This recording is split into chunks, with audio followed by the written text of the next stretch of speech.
Commander, hail Ming approaching. What do you mean, hail Ming approaching? War rocket Ajax is on our screen and heading right for us. Secure all posts. Raise all shields. Fire all lasers. Cue the music.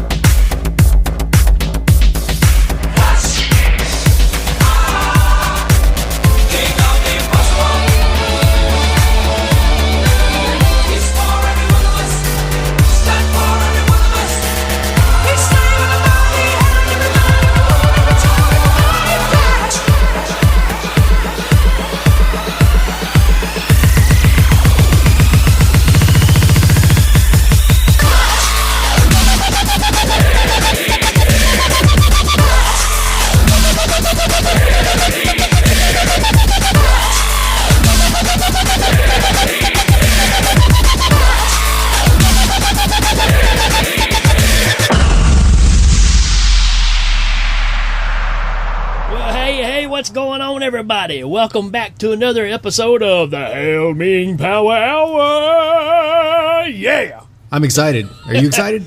Yeah. No, not at all. I'm actually kind of not. But no, yeah, I am. Of course I am. This is going to be a lot of fun. It's always fun to get back together. If you don't know who I am, then apparently you just haven't been listening to the show long enough, and you're a loser. I didn't mean to say that. No, it's fine. They need to Rick, know. They need to know. And they need to know. You need to know, people. I'm one of your hosts. I'm Rick. And along with me, the other voice that's not my subconscious, that's my other brother, Mr. Danny Bennett. What is going on? Welcome, everybody. I'm excited again to do another podcast for some of my favorite movies, and Rick's as well. And hopefully by the time we're done, it'll be your favorite movie. And, you know, if you didn't like it before or you've never heard of it, man, run out and get it. Because if we recommend it, you can take that to the bank. And last episode, we talked about the almighty Robocop, the original, 1987, and we thought, hey, why not? Let's follow it up. I think we even mentioned it on the episode of, hey, let's kick out Robocop 2 and just see how it sticks to the wall. So that's kind of what we're going to jump into this week, and it's going to be a whole lot to talk about. Let's just say that. Robocop 2, man. I haven't watched it in a long time. There's going to be a whole whirlwind of things to bring up. So that's going to be fun. But what we do is we jump together in our time machine. We go back in time. And in order to pay for that time machine, we have to have our sponsors. And I don't know if, Danny, do you have any new sponsors this week? It's a weird story, but yeah, I got a new sponsor for us. Cool. You want me to launch into that? What you got? All right. Well, yeah. you know, so yeah, it's been weird times. We're all kind of sequestered and quarantined, and all kinds of weirdness going on in our lives. And I managed to get out. And when I got out, where my old Kroger grocery store used to be, there's this dilapidated new building. You know, it's got a weird red sign, and so I went in and talked to the manager, and seemed like a nice guy. He grinned a lot. You know, he was kind of a weirdo, but he seemed nice enough. And he said, sure, I'll sponsor your show. And he gave me the script, but he said that I have to read it in this voice. So, you know, here goes. There's a new store in town. Are you tired of your current grocer? Come on in. We have all shelves stocked. It's like a dream. Have a mutt at home? Our pet supplies are just right for that bitch. Come on every Tuesday for our butcher's special. How sweet. Fresh meat. And with stores opening every night. Try the new grocer in town. Try Kruger's. I don't know. It's kind of weird. The kids like it. The kids like it. Yeah, absolutely. I just don't know if you check out Kruger's weenie section, though. You may want to back off. Yeah, there may be a pun in there that I don't want to be a part of, huh? Burnt weenies, $1 off. Ooh. Well, you know, like you said, with these hard times, you kind of find out that our fellow podcasters out there are having to pick up some other work as well. And I found out our good friend Dan Biesel, who's a great artist, has done some artwork for Hail Ming and stuff, has opened up a new shop as well. And it's Dan Biesel's Diesel Shop. That's right. It's got a nice ring to it. So if you got any issues with your semi trucks or anything like that, Dan's your man. And don't forget, that's Dan Biesel's Diesel Shop, where their motto is, "Need me to grease that rear end?" I thought his motto was going to be, "I'll drive that school bus out of that explosion." Because I didn't he do that for you once? Yeah, he did the short bus cinema school bus that's jumping across the bridge like Smokey and a Bandit. I love you, Dan. He's a great fan too. I love everything he's got to say. He's got his own podcast too. It's a great show, Corrupted Youth. You need to check it out. It's Definitely. a fun show. Him and his son. So there you go, Dan. There you got. I think we could say we plugged you. Dan Biesel's Diesel. You officially been plugged. Ooh. We need to see if we can track down some actual commercials for Krugers. I think that's a great idea. Yeah, well, I'll see what I can do. They're a pretty new business, so maybe they'll get started soon. So if we don't have any more sponsors, that's time for What Did You Watch? Is this the lead-in? I'm not talking about the lead-in. It's the lead-in. I got it right this time. What did you watch? Did you watch stuff? All right. All right. You want to go first? You want me to go first?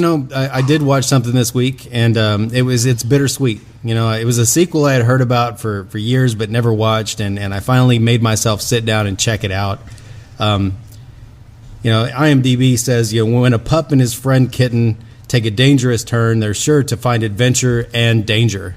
So, I can't say I recommend it, but I did happen to watch Milo and Otis Go to Hell.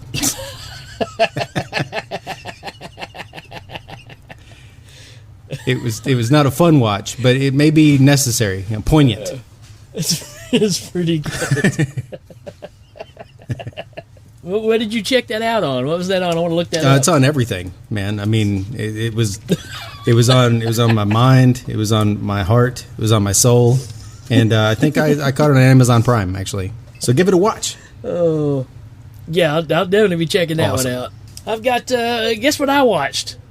That's right, a documentary. Oh, really? What about? Yeah. I'm a fan. Well, this one is about the processed chicken world, and it's got Charlton Heston in it. It goes undercover to find out the truth about the ingredients for chicken substitutes, which has become such a big hit in the fast food market. Yeah. And in the investigation, it's a year in the making, so they put a lot of work behind this, and it shows the disturbing effects of this product is causing, to your health and everything else. And the search leads us all the way back to the creator of the byproduct, whose name is Thomas Dick, and the surrounding lawsuits that brought his empire down. So that's Charlton Heston doing an investigation. So you might want to check it out. It's on PBS, but it's Charlton Heston and the Dick Nuggets.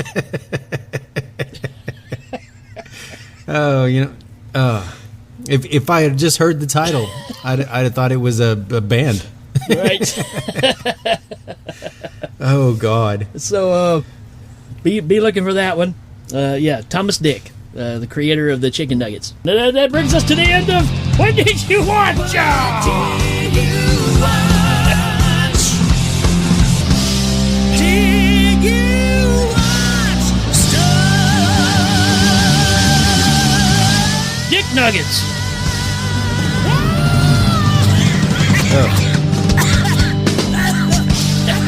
All right, folks, we're going to take a short break. The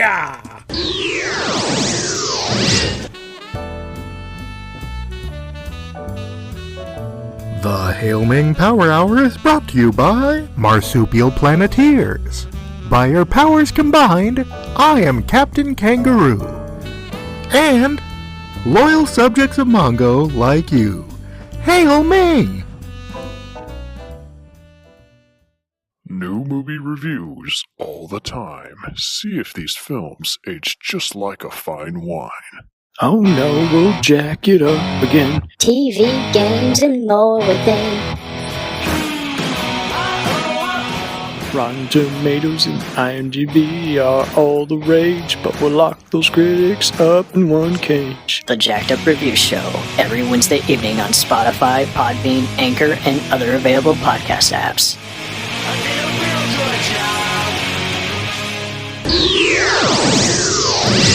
All right, everybody, welcome back. That's right. We are going to make a trip back in time to 1990. Danny, you remember 1990? Vaguely. I mean, not really, no. Yeah, it's kind of a flash in the pan. It was still being consumed by the 80s. You know, it still had that 80s kind of bleed over going over. And then you kind of get this point to where from like 90, 91, 92 was just kind of a weird time as far as movies and stuff. I think what I might remember most about 1990 is Robocop 2, to be honest. Like, I mean, there's a lot that went on, but it really kind of puts its mark on that year. It's kind of trying to move on, like you said, from the 80s, but still kind of stuck to it in a few ways that made it just kind of awkward. But I think we do have a few examples in this movie of breaking down that 80s wall and moving into the 90s, if you like it or not. So what we're going to do now, we're going to jump into the time machine and travel back to 1990. Here we go. Strap yourselves down. For God's sake, strap yourselves down. You know, the time machine seems a little rickety lately. We need to find some more sponsors. Yep, we do.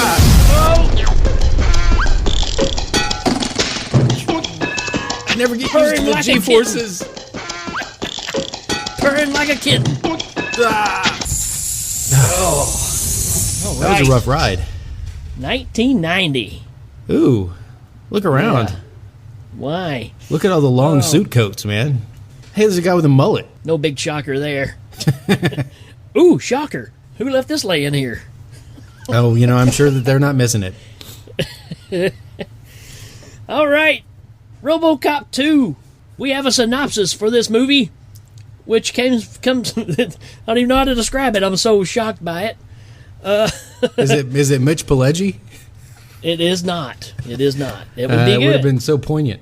But what if I told you it was Marlon Brando? Oh. What do you get when you cross Kane's brain and an improved ED-209 unit that can basically walk upstairs? You get Robocop 2.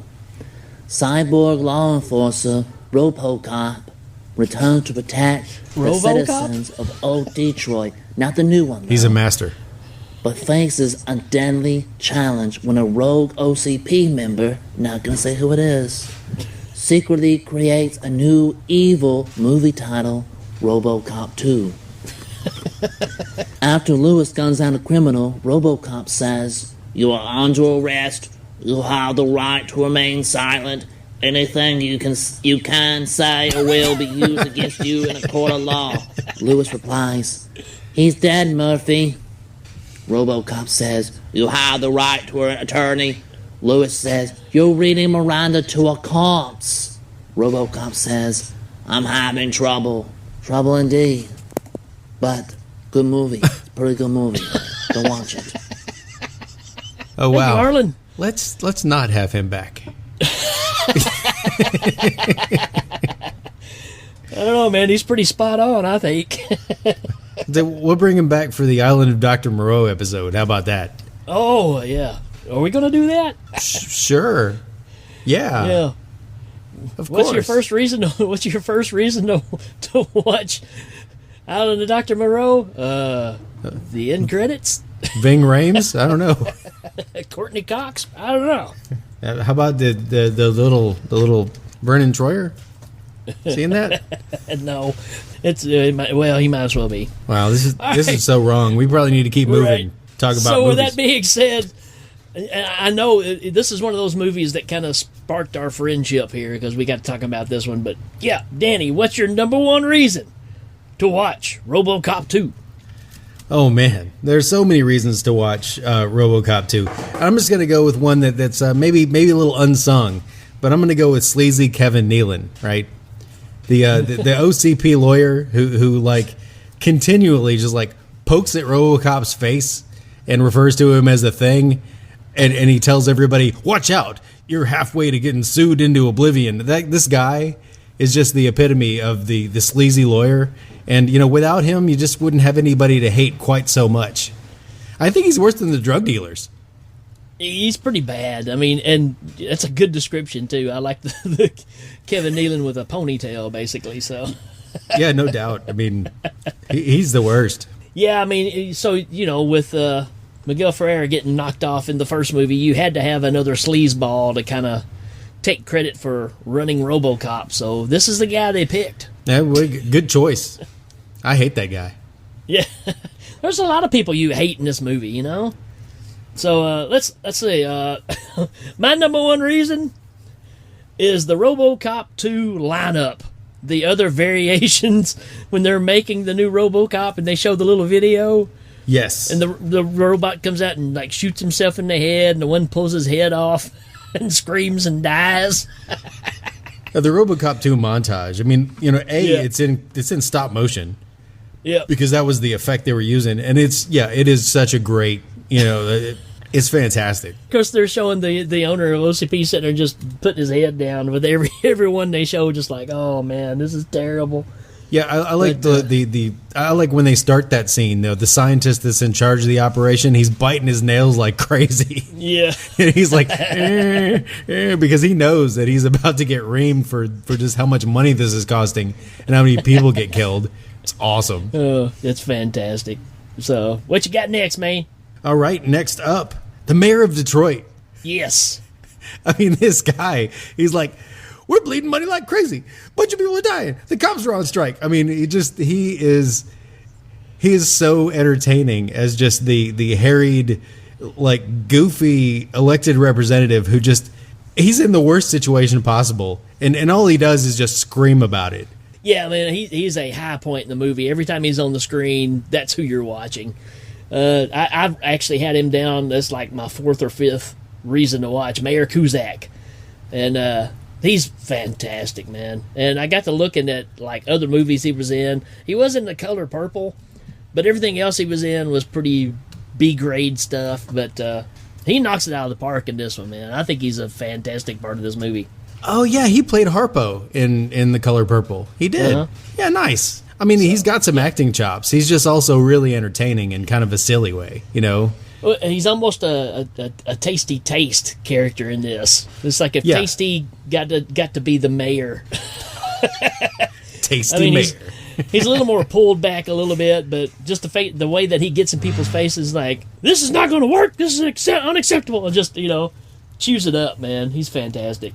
All right, my next one. It's kind of an odd one, but it's the self-driving cop car. This is the scene where our baddies in the movie, which I'm sure we'll get to in a little bit, but oh yeah, I guess just if you're a bad guy in Detroit, your hangout is always going to be like an old steel mill or something, because it's almost like the exact same place that Clarence Boddicker and the bunch went to hide out as well. Yeah, it was probably still public domain, so they go film there for free or something. Exactly. And but there's a scene where Robocop pulls up to the main entrance of the plant, and the door is locked. He gets out and breaks off the lock, gets in his car, supposedly, and his car crosses into crosses the fence, and then it just blows up. And then you look back and Robocop's hiding. I'm like, okay, we saw him get in the car. We didn't see him get back out of the car. Robocop's kind of a Jason Voorhees of cyborgs, He doesn't move very fast, but he always seems to be somewhere that you didn't see him get to. Right. But the car just totally explodes, and it's rolling across as it does. I'm like, wow, that car is self-driving somehow. That's not the first time in this movie that a cop car has been completely destroyed with Robocop starting out in it. So what you got? All right, so you may or may not know the director of this movie is Irvin Kershner, who directed, among other things, The Empire Strikes Back. And the story was by Frank Miller, okay? My next reason is the whole opening sequence. The cops are on strike. There are people looting things, people blowing stuff up. Two guys get guns out of a gun shop and shoot the owner right there. And then two hookers beat this guy to death and kick him with their stiletto heels. And if you've ever read any Frank Miller comics, particularly Batman Year One, it's the same setup. It's just, I mean, if you got hookers and violence, it's Frank Miller. Yeah, you get the dude that walks out with the homeless woman. Her cart flips over, and he robs her. And then he's walking down the street, and then the strippers beat him up. I mean, it's just like... Actually, I had it wrote down, and see if you'll remember this or not. But remember the whole opening of Superman 3? Yeah, I do. It's almost the same setup, right? Yeah, except it's more violent. Yeah, it's like in Superman 3 though. It's like a little wind-up toy, going through all these little cutesy, disasters that happen, where Superman's oblivious. This is hookers beating people to death. It's like the end of RoboCop 1 just kind of just segues right into this horrible hellscape that has become Detroit, Tomato, I love it. And I totally see where you're coming from. It's like just kind of a pan through the city, and instead of it being kind of wholesome and cutesy, it's just really dark, which is what you needed in 1990. They were trying to kind of break the mold. You can tell this movie is a little lower budgeted. You can tell that they cut back on certain things, the grand scale of everything. But they definitely gave RoboCop an upgrade because he's got like this prism color outfit now, right? Yeah. So he turns in certain ways and you get more of a flare, where in the original it was just straight up silver. Yeah, so, it's kind of a bluish. Yeah, he got kind of a makeover here. That adds to it for sure. But I had that. That's the first thing on my page was the opening scenes like Superman 3. Oh, yeah. There's no first to last there. These are all great reasons to watch the movie. And you were saying it a while ago, but the guys that are getting the guns, and then RoboCop pulls up in the cop car, which you don't know it's him at the time, and the dude pulls out that rocket launcher and shoots the cop car. Just for good measure, he shoots him twice with 2 rocket launchers. Well, he shoots him with 1 rocket launcher and then like a grenade launcher the second time. It's like, wow. Yeah, it's over the top, man. And just like, he has A-team powers or whatever, because he just kicks the door open on the cop car when it's burning and comes climbing out. It's RoboCop. So I'm not going to, this podcast isn't all about, applying political theory to films. You can check out Darren Wilson's The Psychosemantic cast for that. But I do want to point out that in looking for RoboCop 2 on a streaming service, I found a little 10-minute documentary that's all about how RoboCop 2 came out, and RoboCop had become like this kids movie idea. Yeah. Like, even though it was brutal, they had started selling toys and cartoons, and so they had a choice to make with RoboCop 2, either to go that direction and make it more kiddie, or to go super dark. And they made a cognizant decision to make it super dark. And they even added it to the plot where, people wanted to, well, we'll get into that later. But it's very overtly, intentionally dark to try and, get out of the tailspin of kid movie that it was starting to fall into. And which is weird because, the first RoboCop movie is so bloody, man. It's awful. It's super gory. It's not a kid's movie at all. But I guess they were making toys out of everything then, But it was that thing, though, because my stepbrother, who at the time was, 6 or 7 years old, was totally infatuated with RoboCop. And so I guess it's just because it was the hip thing of the time. Even though it really wasn't a kiddie movie, kids were attracted to it. Of course, you had everything else going on. You had all the Schwarzenegger stuff, the Stallone stuff, so the action aspect was already just a part of it. I remember trying my hardest to get him to sit down and watch Star Wars, and he had no interest in it because they weren't shooting real guns, right? Like RoboCop, and that was probably his first movie type influence. He was watching RoboCop nonstop and RoboCop 2. It's just weird that you're saying that because I saw it firsthand that it had this kind of impact on kids. Yeah, and, definitely, and that's kind of why I bring it up. I don't want to beleaguer the point. The point of our podcast is check out the movie because it's tons of fun and it's a great movie that stands the test of time.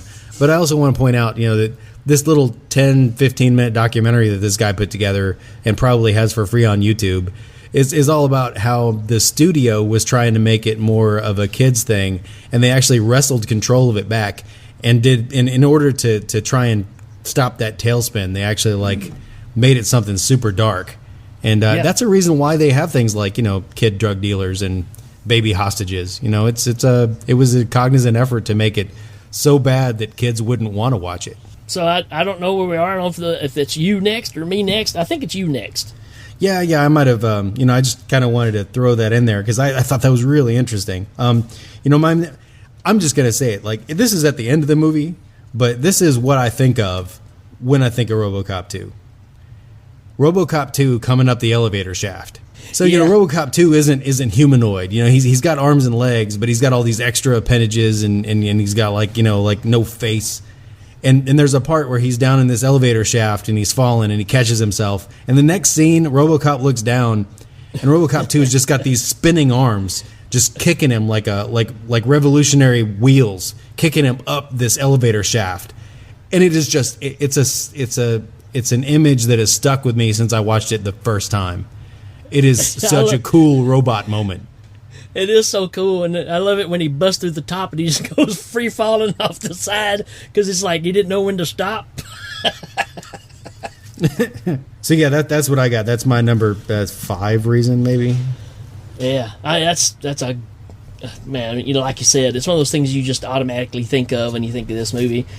Just like my next part that I've got. My next reason is the Robo Ricochet, which is when he's doing the big drug bust. And he's got them all, and you get this guy that looks like Randy Quaid.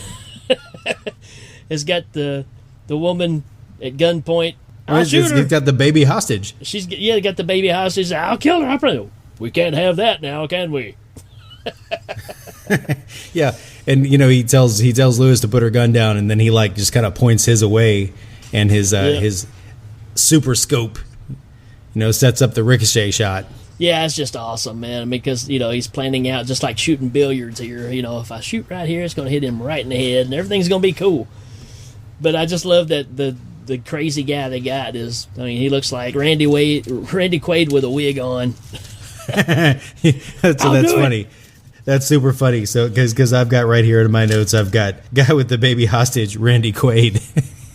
Well, yeah. He's got the gap in his teeth and everything, man. Yeah, it's almost like it's just him, and he just tried to put on a wig so you wouldn't think it was him. He's like, I can't be seen in RoboCop 2, okay? Well, and I don't know if you've got this as a reason, but you were saying that Frank Miller, he's actually in this movie. What? I didn't know that. Remember when they go to they do the big bust at the end, and they go in with all the cops, and they got that semi-trailer in there that's the actual lab where they're making the stuff. Yeah. And there's a scientist that's hunkered down in there because it's going to blow up. That's Frank Miller. That's Frank Miller? Okay, there you go. I'll hang up any credit that I have because I had no idea. I'll tell you something even more interesting. We're kind of getting off base here, but I think this is very interesting. So there's a woman in the movie, the one that's got the baby. Her name is Linda Thompson. So you got the scene where they first go to Kane's hangout, right? And they got the casket of Elvis and one of his guitars, and it's supposed to be dead Elvis. Well, right. Linda Thompson was I don't know if she was necessarily an actor at the time, but she used to be on Hee Haw back in the day. She was one of the Hee Haw honeys. Okay. But she was actually having an affair with Elvis back in the day, and she ended up being with him those last couple of years before he died. So I thought, how weird is it that you got her in this movie and you got this, casket of dead Elvis there? I thought, wow, that's kind of wild.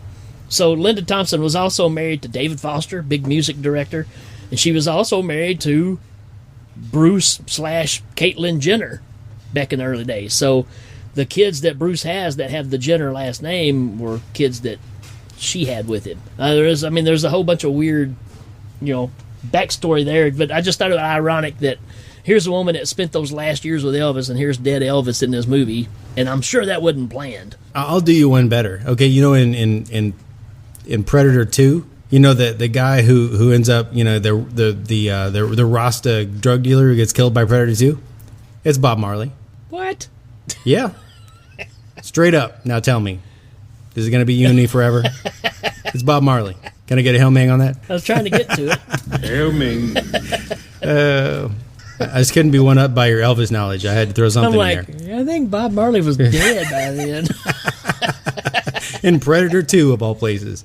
Yeah, Gary And Busey if he was a called him Predator in. 2, he probably would have killed himself. So, yeah, I was expecting a Gary Busey joke. So, Yeah, Gary Busey brought it in there with he was like, I got this agave nectar. Come on in. Be on Predator 2 with me. what you got next? Okay, what do I have next? I've already brought up the sleazy lawyer guy, but I do want to point out how weird it is that he says, so you got this love story at the beginning of this, where, Murphy's hanging out and he's checking out his old wife's pad, and she's freaked out because he's a creepy cyborg guy with a face and nothing else, And so they have a lawsuit against him, and they're trying to get him to leave him alone. And the lawyer guy's like, do you really think you can give her, what do you think you can give her? Love? A man's love? Well, what does that even mean, man? Creepy Kevin Nealon over here talking about a man's love. I'm just saying, it's kind of weird. Yeah, it is kind of weird. But that's what he's trying to hit him in the feels there of, hey, you can't even, you're more machine than man, so how's this going to work out, right? Yeah, I think that lawyer's more machine than man. So yeah, I just wanted to bring that up. It's a reason to watch because this guy is just so cringy, and that's just another example. I'm going to go with, because you were talking about it, they were trying to go to the darker thing and get away from being a kiddies thing, but look how many kids are in this movie, man. You got one kid that's a bad guy.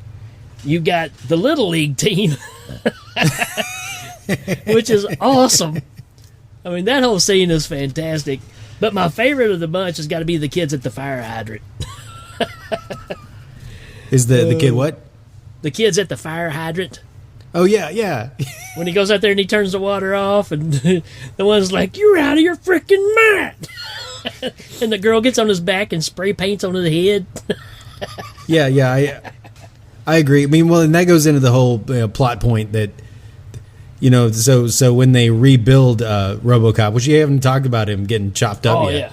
But when they rebuild him, they get community, they get a community council together to talk about what kind of Robocop they'd want.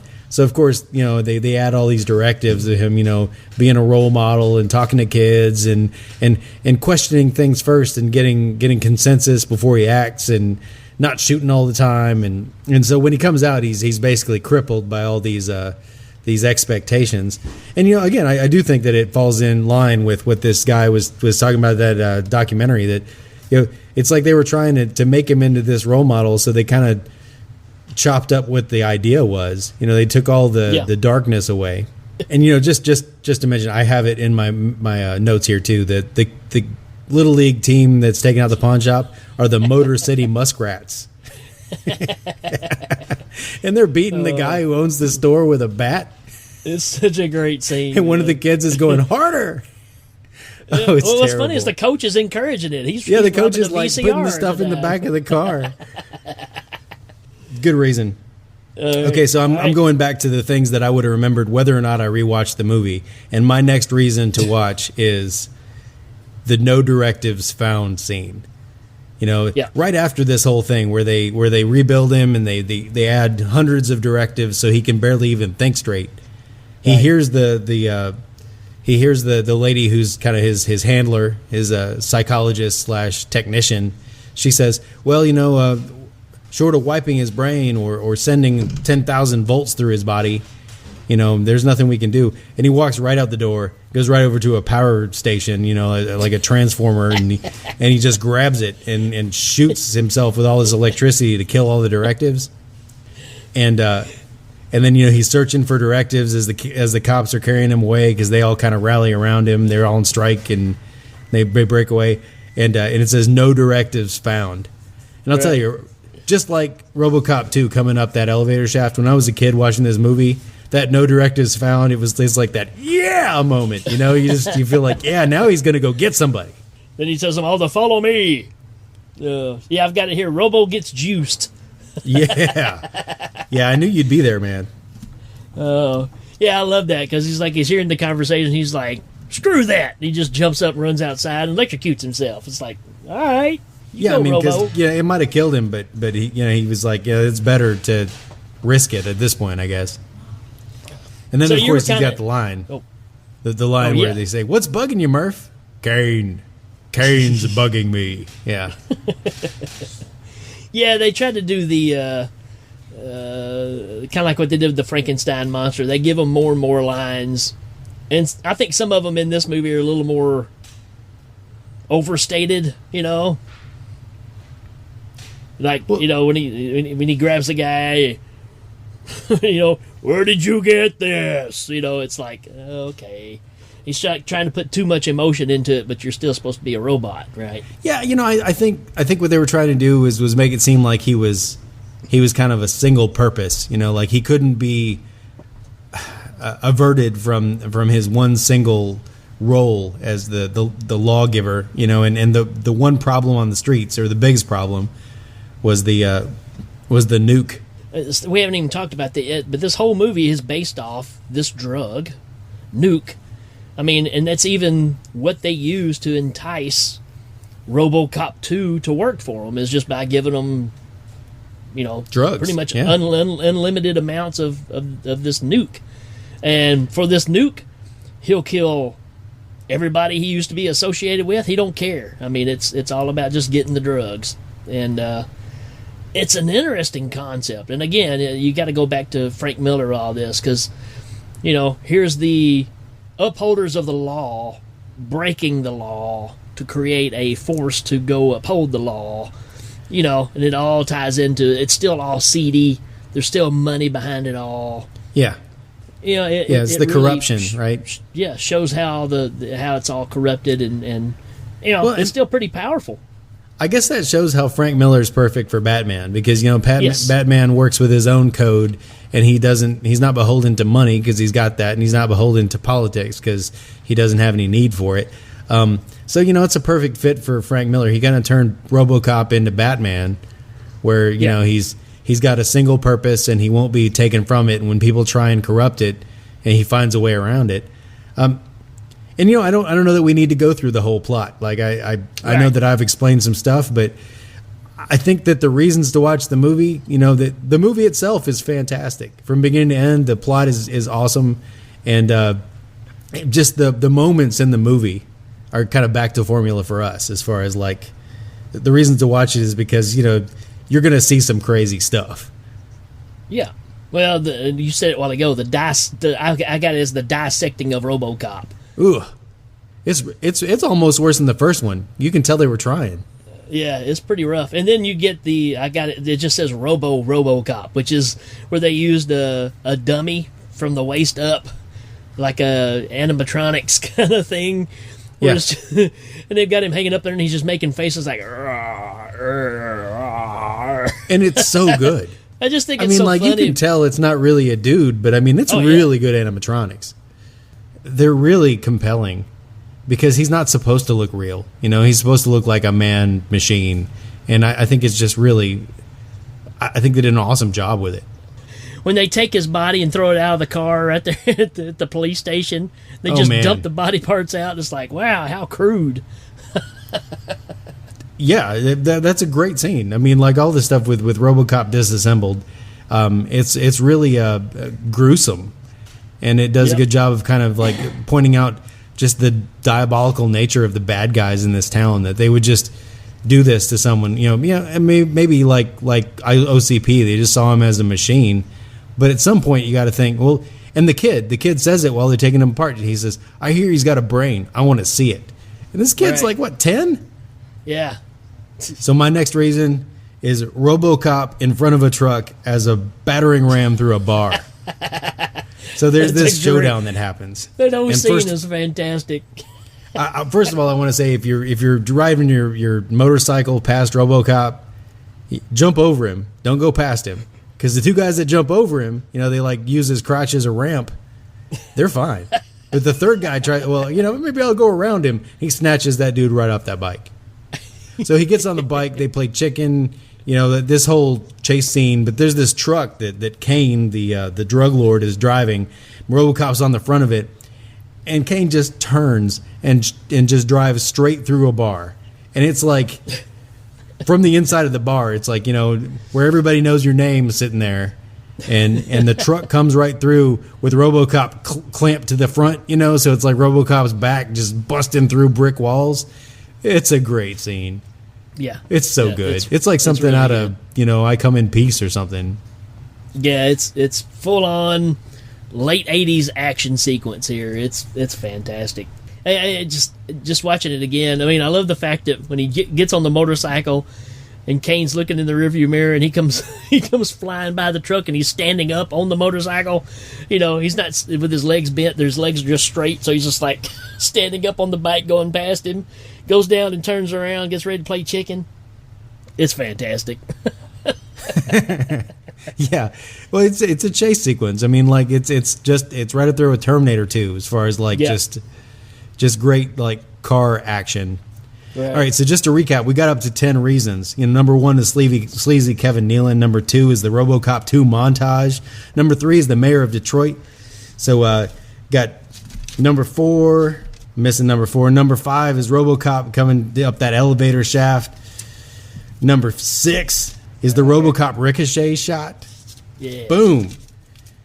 Then you got 7 in there somewhere. You got number 8 is the Motor City Muskrats. You got 9 is No Directives Found. And number 10 is RoboCop coming through the bar as a battering ram. Rick, what you got next for number 11? Well, what I got is you got to have the baddies, right? So you had Clarence Boddicker and his bunch. Well, in this one, you've got Kane and his bunch. And specifically, I want to talk about this one guy who basically looks like Hugh Jackman and Joe Bob Briggs had a baby together. You are so right. He's dressed like Joe Bob Briggs, but he kind of has a Hugh Jackman face. Not a huge Jackman, a Hugh Jackman. There's a difference Hugh there. Jackman. Hugh Jackman. Well, he kind of looks like a yak man, I guess. He's kind of got a nose on him. But he's, got the full Western attire on, even wearing a bolo around his neck. I mean, it's just... he's like a bad guy out of Darkman or something. Like, he's got kind of a shtick going the whole time. Yeah, he's a tall drink of water, too. He is. He fits that long, tall Texan kind of thing going on here. But he's such an odd one for the rest of the gang, which, how did they even get together, right? Yeah, when you include the kid, to be in your gang, it's like, yeah, that's a weird situation. Yeah, I agree. I mean, I guess, he kind of takes third fiddle for being, there's the woman who's Kane's kind of maul, and then there's the kid, and then there's Kane. But, like, this guy, he's always the first one that notices stuff's going bad. He's the guy that knocks out their crooked cop from the back, where the guy's like, I love you guys, and he hands his bottle of booze to Tall Dandy there, and dude, like, whacks him with a sap. You figure for dramatic effect, he'd smack him with the bottle, smash his own bottle against, but no, he's not going to waste that booze. He's smacking him with a sap that he had ready for the action. Yeah, I'm with you. That dude's bad. And just the whole setup with those guys, too, because, like you said, you had the undercover guy that worked for the cops, and the whole scene with him, when they got him on the operating table and all that, it's still pretty rough, Yeah, I'm with you. Like, and I've got that as a reason, too, the whole extreme interrogation scene where they've, he's like, oh, you wouldn't cut me in front of the kid? Oh, don't let the kid go. It's funny. The guy's just desperate at that point to try and convince himself that he's not about to get chopped up for the enjoyment of Kane, because Kane is a psycho, man. Yeah. Tom Noonan, best known probably for being in Manhunter as the Tooth Fairy. He's perfect in this movie to play Kane. And like you said in that part right there when he's got the guy on the operating table and the girl's like, you just said you're going to scare him. And he says, don't he look scared? Yeah. He also has that line, Jesus had days like this. He's so bad. He's like, I mean, and I know I've seen him in other stuff, but I couldn't help but to think that he's kind of like Spalding Gray, too. He's just kind of I don't know, he's a weird, tall, poetic, bad dude, man. Kane. Yep. There you go. Yep. My next reason to watch the movie is Kane. He's a casual wear model. He's a drug entrepreneur. He's a psychopath. He becomes RoboCop too. I mean, Kane is as good a bad guy as Clarence Boddicker. Not in the same way. It's a different thing. I mean, because Clarence Boddicker had the benefit of just being like the head henchman. You know, he could make decisions based on the fact that somebody else was doing the work behind the scenes. Kane kind of had his own agenda, so he's kind of more of a mastermind. But I mean, Kane's a great bad guy. Well, the difference there is Clarence was backed up by, OCP, whereas Kane's just doing his own thing. True. So he's taking everything more, he's more in charge of everything, where Clarence was somewhat following orders and just, gaining extra breadcrumbs for himself along the way. So with that being said, I'm going to say Kane's out-of-body experience when they pulled his brain and spine out, but they left the eyeballs connected, and it's floating in that water, and they're pointing at it, and it's like seeing them. And somehow those eyes sitting there look really like nervous or something, like the shrunken head dude from Beetlejuice, whose head is shaking when he looks over at Beetlejuice. Those eyes have the same feeling, man. They're like, wait, you can't just, because they take his face off of his body and it's right there, and he's looking at him. Yeah, and they're like holding it, going, yeah. And if you look at this right here, this is where the brain was. Inside he's going, oh crap. we were in sync on that, because I've got right here in my notes, gory brainectomy scene. They take his brain out of his body and then they have it in that big tube, and they're talking about him like he's not there. I mean, it's horrifying. So I'm gonna say the contortionist fiddler in the Detroit telethon, right?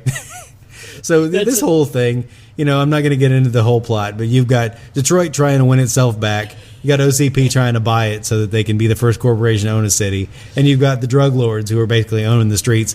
And so in order to buy it back, our favorite mayor, he has this telethon. and the way they lead into it is straight out of this just gory scene, right into the contortionist fiddler.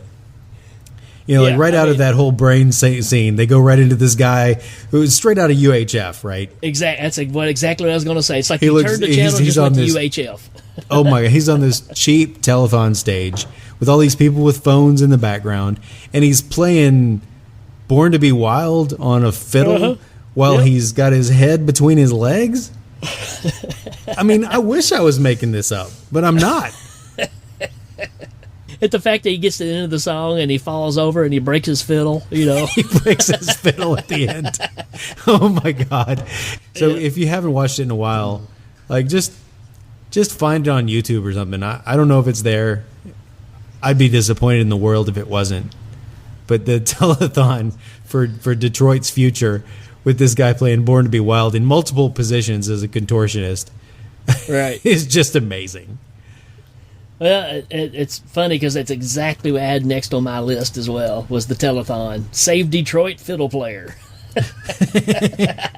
Well, yeah, they're right next to each other. Like, you can't get a scene transition that's more weird than a guy getting his brain taken out brutally, and then following it up with the Born to Be Wild fiddle solo by a contortionist. It's just the weirdest. Well, but it kind of pays back to the same thing from the original Robocop, which, we didn't really talk about any of the commercials that are in the movie, which they're trying to do just like they did in the first one. But they try to throw this sense of humor in the middle, just a little dash of it in between to kind of break up, some rough scenes. And this fiddle scene just falls right into that. Because right beside it, I had Sunblock 5000, which is one of the commercials. Oh, yeah. Where the girl's putting stuff on, which is the exchange student from summer school, is the girl playing that part. I don't know her name, but she was also in summer school. Oh, nice. That's what I'll say. Well, and in the other one, you've got the guy who plays Clamp in Gremlins 2, the Magnavolt car. Yeah. I mean, he's got a car alarm that basically just fricassees anybody who sits in your driver's seat. Right. Which is a good way for it to start. I was like, okay, I'm still on board with this. I remember it sets the stage. Yeah. And then later you've got the one where the guy just kills himself because he got the wrong software for his company. And that one's probably the most brutal. It really is. He's like, it took 3 days to download the information from St. Louis. and I'm gonna die. I lost the account, and then he just shoots himself. And like as he shoots himself, they show a picture of his family on his desk. I mean, that's brutal stuff. and this is kind of getting to some of the factors that hurt it a little bit, but I said the whole final battle scene to me looked like a Tool video. Yeah, because there's so much animatronics in it. Very stop motion. Yeah, yeah. From a standpoint of going back and watching it, that hurts it a little bit. Even though I love stop motion, and we talked about how it worked well in the first one, but it's almost like they kind of overdid it with this one. But that being said, it's still a fun fight to watch. Well, there are two reasons to like that final battle scene, and one is what is RoboCop toting when he shows up to go fight RoboCop 2? He's toting a Cobra assault cannon. That's right. That's all you can do when you got a RoboCop after you. You just get into Cobra assault cannon. And the second thing is the line that he delivers when he pulls Kane's brain out of the body, where he looks over at Lewis and he says, Kane's brain's bugging me. Hail Ming. He throws that brain down on the ground. Easily a top 5 line moment. Oh, definitely. And then you got the early days of CGI happening here with Kane's face. At the time, it was very cutting edge. Now you're just like, yee, okay. Yeah, I think they used that same footage for the Lawnmower Man. It's pretty close, isn't it? It's I'm inside of a screen. Yeah, it's bad. But hey, it was the times. It was cutting edge at the time. I mean, I can't say anything. I'm looking at my copy of Lawnmower Man right here on my DVD shelf, so I still bought it. No, I mean, I think Lawnmower Man, they probably had a little better as far as effects at that point. So I'm a little more disappointed with Lawnmower Man, but definitely in 1990, they're making RoboCop 2. They had a great rendition of Kane's face on that screen, so that you could kind of apply that bad guy to that robot. And I think it was I kind of scoff at it, but I don't think it was bad. I think it still holds up today. Well, it made sense for what they were trying to do. So that's the thing you got to think about, because they wanted a way for people to identify him as still being Kane inside of there. So they used his face. I mean, to me, it just makes sense, because if you didn't, then it's just this big robot thing with no face or anything. It's just wandering around chopping up stuff, which is kind of cool in its own right. But for him to go back and face the people that used to be in his gang and all that stuff, and them recognize him, just made him even that much more heartless when he kind of does what he does to him. So I think it's got a purpose for sure. It's hard to fault them for the big showdown at the end with RoboCop versus RoboCop 2, because that's kind of what the whole thing builds up to. Right. In a way that the first one didn't, because the Ed 209 kind of would have been the ultimate foil at that one, and the Ed 209 had already been proven to be bumbling. So I think they got the fight they wanted out of Robot versus Robot. It's just when you're looking back at it, like you said, it looks like a Tool video, because it's just so much stop motion and you can't not see what they're doing. Yeah, but I think, overall it doesn't really hinder your enjoyance of the movie, because you still got Peter Weller, you got RoboCop speaking out of his mind and being Mr. Nice Guy because of what they did to him. I think it still holds up really well, man. It's still, to me, one of the better sequels of any franchise that's been out there. I agree. I think that it's unsung, but I think RoboCop 2 is totally worth a watch, and I think that it did everything it set out to be, which was to be darker than the original, to somehow be more poignant than the original, because it was kind of addressing what was going on not only with the franchise, but also with the way that kids were being kind of pulled in as the target audience for something that was intended to be violent and adult. You're right. I mean, it's... And I was looking in my notes just now, and I noticed where I have Rockabilly Dealer. So, we're on the same page there, too. I mean, it's a fun watch, and if you watch it enough, you catch the subtext that they were going for. So they did everything they set out to do. And I think RoboCop 2 is totally worth a watch today. Yep. And we're all on board with anything Kirshner does anyway, so that doesn't Absolutely. hurt. So, yeah, right, you got anything else? Irvin Kershner is a great director. You know what? I don't. I mean, I have little snippets of notes here and there, but I think we made the case. Cool. Then I say that takes us right into... It's rating time. It's a new rating time? I'm not sure. It says rating time. I pushed it. That's what came out. Let's hear that again. It's rating time. I love it. I love it so much. All right. So you go ahead and give it a rating first, because I think I've been stealing yours lately. Okay, I'm going to give it 45 cases of nuke. Oh, yeah, we are on the same page. I was going to give it, 10 red ramrod, 1 white noise, 3 blue thunder, or 3 black thunder, and of course, 1 blue velvet. Blue velvet. It's rating time. You're ridiculous. All right, folks, we're going to take a break. We'll be right back. Do you desire to add yet another entry in the endless legion of film review podcasts to your playlist?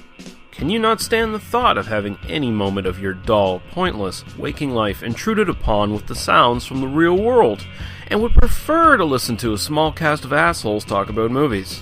Then they must be destroyed on sight! Probably meets your bare minimum requirements.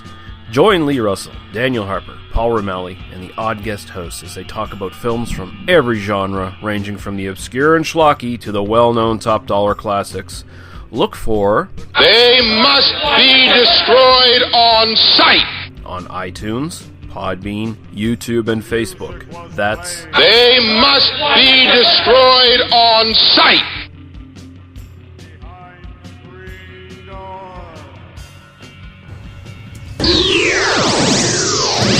Okie dokie, everybody. That does it for us. That's another episode in the can, or in the bag, or in the rear end. I don't know, wherever you want to put it. It's like Dan Beasley always says, grease up your rear end. That's right. Keep that rear end greased for longevity. It's preventative maintenance. It's been a lot of fun. I have no idea what we're going to do next, but I'm sure as soon as we know, we'll put clues out there like we did last time. I think people like that. I don't know if you saw it or not, Danny, but it said clues to next week's episode. It was just a picture of Robocop. Yeah, I think that it was astute. It was Matthew Tadjian that came out with that it was Steel Magnolias, right? Steel Magnolias. You can always count on Matt. He'll always throw a little curveball in there for us. And again, but like always, folks. Oh, go ahead. I was just gonna say, Matthew Tadjian also has his own podcast, the good, the bad, the weird, and the cheesy, right? Yeah, something like that. He picks a lot of the movies that we haven't done because we've been kind of sucking up the oxygen for the awesome movie field. So he has to go around us and do Zombievers. Well, I was about to say the reason that he does those is because you won't watch them. Hey, how about this movie? Nah, I'm not watching that crap. Fair point. He does the work so we don't have to. I don't have anything else to say. I just hope you guys enjoy this. Hey, let us know if you enjoy the shows or not. If you like us kind of returning back to form, if there's some things you'd like to hear more of. If you got some sponsor ideas, we would gladly use some of your sponsor ideas on here. We'll even give you credit for them. So, yeah, man, it's more fun when you guys are involved instead of just the two of us talking all the time. So keep that in mind. Get on the Facebook page. Follow us everywhere we are. Even if you don't know where we are, just follow us anyways, because that's kind of how that works. Yeah, no one knows where we are or what we're doing. But our legacy is hewn into the living rock of Stonehenge. I was going to say, throw out some sponsor ideas. I was going to say Trent T. Sutherland did a little while ago, and I think I butchered my attempt to make it. So, Trent, give me a second one. I won't screw up this time. That was a weird time for me. Any time's a weird time for you. That's absolutely true. But you know what time it isn't? What time is it not? Rating time. Oh, you know what? But you got just anything? like Rick said, come check us out. Look at everything we've got going on. Make suggestions. Movies, advertisements, sponsors, anything you want to hear. We're glad to put our nose to the grindstone and make it happen. So just give us a shout. We do this for the audience. So if we're not doing what the audience wants, then we need to know. That's for sure. Yeah, we don't do this for you. We do it for the audience. I'm not sure if that's the same thing or not. Well, unless you got anything else, I say it's time to say so long. What do you say? Farewell and adieu. Adios, folks. Oh, wrong button.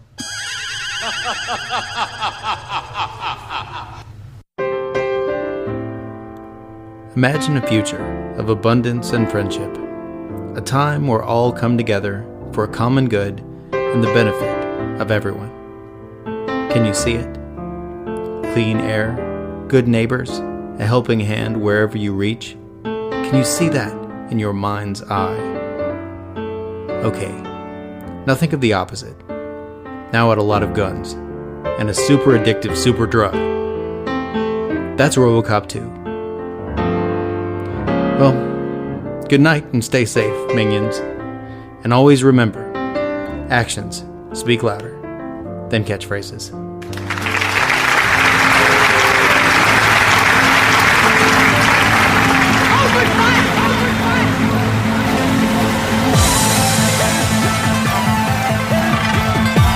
Members of the audience will receive the following: classic curves by Dittos, the pence for feel-good company, a gift certificate from Maru-chan Ramen Noodles, Rice-A-Roni. All guests receive a copy of the Hail Ming home game. Thanks to the creative minds and special appearances of Mark Allison, Jeremy Finch, and Jacob Kennedy.